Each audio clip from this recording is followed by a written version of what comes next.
Klaipėdos konteinerių terminalas – viena iš pirmaujančių krovos kompanijų Klaipėdos uoste. Konteinerių krovos pradininkė Lietuvoje per metus aptarnauja virš 1000 laivų ir gali perkrauti iki 7,5 milijonų tonų įvairių krovinių.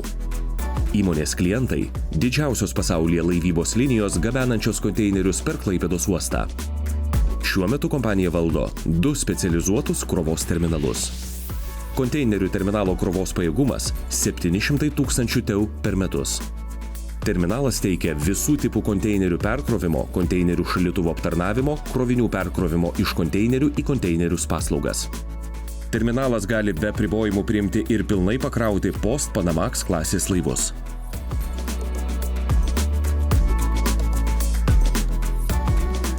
RoRo ir generalinių krovinių terminalo krovos pajėgumas – 1,5 milijono tonų įvairių krovinių per metus. Didžiąją krovinių dalį sudaro birūs ir pakuoti generaliniai kroviniai – mediena, trąšos, žemės ūkio produkcija.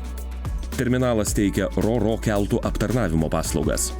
Taip pat teikiamos krovinių fasavimo paslaugos, o klientų kroviniai gali būti sandėliuojami uždaruose sandėliuose ir aikštelėse.